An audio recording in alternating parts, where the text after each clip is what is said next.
क्या पृथ्वी वाकई खतरे में है? जेम्स वेब टेलीस्कोप की बड़ी खोज। क्या आप सोचते हैं कि पृथ्वी को कभी भी खतरनाक एस्टेरॉयड से टक्कर हो सकती है? हाल ही में जेम्स वेब स्पेस टेलीस्कोप ने एक बेहद रोमांचक खोज की है, जिससे हम जान सकते हैं कि छोटे एस्टेरॉयड्स वास्तव में हमारे लिए बड़ी चिंता बन सकते हैं। ये एस्टेरॉयड्स मंगल और बृहस्पति के बीच स्थित एस्टेरॉयड बेल्ट से आते हैं, और कुछ ऐसे हैं जो पृथ्वी के करीब भी आ सकते हैं। क्यों? वाई? इन छोटे एस्टेरॉयड्स को ज्यादा खतरनाक माना जा रहा है क्योंकि ये पृथ्वी से टकराने की संभावना बहुत ज्यादा रखते हैं। बड़े एस्टेरॉयड्स जैसे वो जो डायनासोरों को खत्म करने के लिए जिम्मेदार थे, बहुत बड़े होते हैं, लेकिन ये छोटे एस्टेरॉयड्स अक्सर बहुत तेजी से पृथ्वी की ओर बढ़ते हैं और उनसे टकराने की संभावना कहीं ज्यादा होती है। इनका आकार 10 मीटर से लेकर एक बस के आकार तक हो सकता है, और इनकी टक्कर से होने वाली ऊर्जा इतनी तेज हो सकती है कि शहरों को तबाह कर सकती है। कब? व्हेन?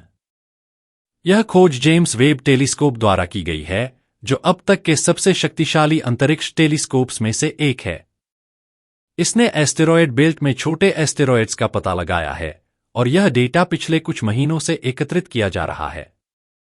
विशेष रूप से, वैज्ञानिकों ने ये छोटे एस्टेरॉयड्स 10 मीटर से कम के आकार में खोजे हैं, जिनमें से कुछ के रास्ते पृथ्वी से टकराने के लिए तैयार हो सकते हैं।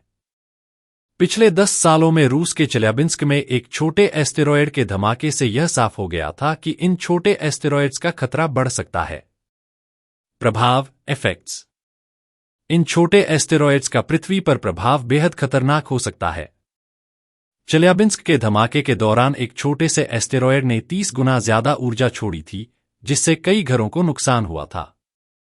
अब वैज्ञानिकों ने नई तकनीकें विकसित की हैं, जैसे GPUs, ग्राफिक्स प्रोसेसिंग यूनिट्स, जो इन एस्टेरॉयड्स को तेजी से ट्रैक करने में मदद करेंगी।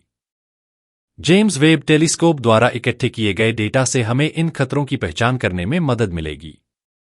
खास बात यह है कि कुछ छोटे एस्टेरॉयड्स, जो पहले नहीं देखे गए थे, अब उन पर नजर रखी जा रही है। इनमें से 6 एस्टेरॉयड्स ऐसे हैं जो पृथ्वी के करीब आ सकते हैं। अगले कुछ सालों में इन छोटी चीजों को ट्रैक करना और उनकी स्थिति पर नजर रखना हमारे लिए और भी महत्वपूर्ण हो जाएगा। आने वाले समय में हम इन खतरों से बचने के लिए बेहतर तरीके से तैयार हो पाएंगे, और यह पृथ्वी के लिए एक बड़ी सुरक्षा होगी। क्या आपको लगता है कि हम इन छोटे एस्टेरॉयड्स से बचने के लिए तैयार हैं?